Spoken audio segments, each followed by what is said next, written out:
Da série Respondendo Perguntas. Me dá uma dica de como resolver o problema do armazenamento de dados pessoais? Oi, eu sou Silvia Brunelli e neste canal eu ajudo profissionais a se sentirem seguros para adequar qualquer empresa de qualquer porte à Lei Geral de Proteção de Dados. E se você quer aprender mais sobre a Lei Geral de Proteção de Dados todos os dias, se inscreve aqui no canal e ativa o sininho das notificações para não perder nenhum conteúdo inédito diário. Então vamos lá, qual é uma dica para poder resolver o problema de armazenamento de dados pessoais? Primeiro, armazenamento realmente é um problema. Eu não sei se você sabe, mas cada armazenamento ele custa para a empresa muito caro, seja fisicamente, ou seja, através de papéis, porque você tem que ter um espaço físico para guardar todos esses papéis que contenham os dados pessoais, como também na parte de sistemas. Ah, mas de repente uma solução seria digitalizar os papéis? Sim, é uma forma de você proteger mais esses dados, por exemplo, de ataques de pestes, de barata, cupim, formiga, todos eles podem corroer os dados pessoais nos papéis e também ratos, por exemplo. Então, em questão de insetos e também de ratos, seria uma boa ideia digitalizar. Mas a digitalização não diminui o volume dos dados, eles continuam ali, só que numa forma digital. E eu não sei se você sabe, isto também custa muito caro. Cada mega, cada giga de dados, para você manter isso seguro, tem um custo bem elevado. Então, qual seria uma dica, entre aspas, para você resolver o problema do armazenamento dos dados pessoais? Lembrando que armazenamento e arquivamento são modalidades de tratamento de dados pessoais de acordo com o artigo 5º, inciso 10, que traz ali o rol do que é considerado. Eles colocam 20 modalidades, eles colocam não, né? A Lei Geral de Proteção de Dados estabelece 20 modalidades do que são considerados tratamento de dados pessoais. E qual seria essa dica de ouro? Bom, primeiro eu não considero isso uma dica. Na verdade, isso está estipulado na própria Lei Geral de Proteção de Dados, no artigo 6º. E o que trata o artigo 6º da Lei Geral de Proteção de Dados, Silvia? Trata dos princípios da Lei Geral de Proteção de Dados. Princípio é aquilo sobre o qual a lei é construída. Se a gente colocasse o que é o princípio, é a base de uma construção. Vamos usar uma analogia aqui de um prédio, de um edifício. Vou construir um prédio, o que eu preciso primeiro fazer? A base, a fundação sobre o qual tudo aquilo será erigido. E a fundação da LGPD, a base sobre a qual ela é erigida, são os princípios que estão lá no artigo 6º.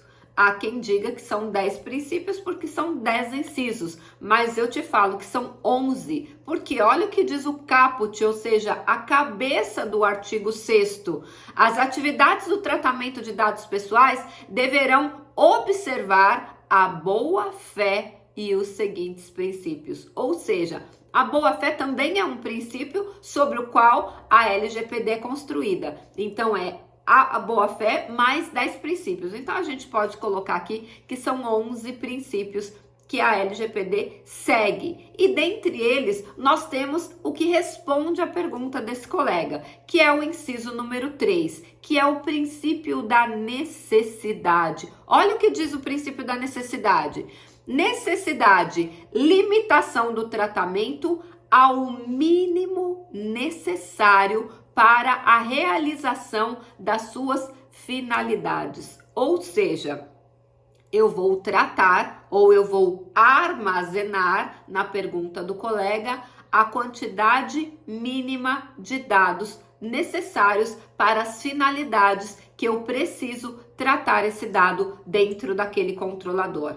Então, você tem que fazer uma análise muito tranquila. Você pega a finalidade e você pensa, nesta finalidade, qual é o mínimo de dados que eu preciso tratar para que eu não tenha excesso de dados pessoais aqui no meu armazenamento, onerando financeiramente este controlador. Como a gente pode fazer para economizar nesse armazenamento? E aí você pode diminuir a quantidade de dados pessoais. Inclusive lá no artigo 15, no inciso 1, diz que quando o dado é desnecessário, ele deve ser eliminado, ou seja, o tratamento dele deve ser terminado. Simplesmente não trate mais esse dado. Então, para cada finalidade, e esse é um dos motivos que a gente tem o diagnóstico, depois que nós fazemos o mapeamento de dados e de processos, nós fazemos um diagnóstico. No momento do diagnóstico, que é a fase número 3 do processo de adequação,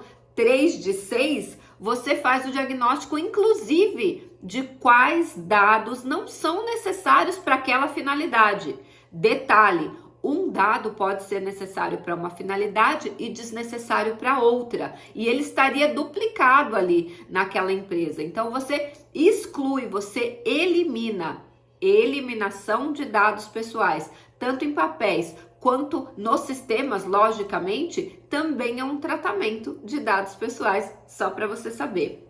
Então, o que você precisa fazer? Identifica a finalidade, todos os dados que aquela empresa está usando para aquela finalidade, identifica quais dados não são necessários para aquela finalidade e elimina daquele processo dentro da empresa. Com isso, você já vai deixar a empresa mais enxuta em relação ao armazenamento desses dados pessoais, vai economizar para essa empresa, vai deixar essa governança desses dados muito mais otimizada. Então, olha só, otimização de processo, otimização de armazenamento e, portanto, muito mais economia no investimento mensal dessa empresa no armazenamento dos dados pessoais. Você tinha essa informação? Você sabia que é muito importante você analisar a Lei Geral de Proteção de Dados como um método? Exatamente. Não adianta você, eu sei tudo da Lei Geral de Proteção de Dados, eu já li a lei. Não, não é simplesmente ler a lei, é analisar a lei, é se aprofundar no estudo da lei e encontrar cada um dos 6 passos do processo de adequação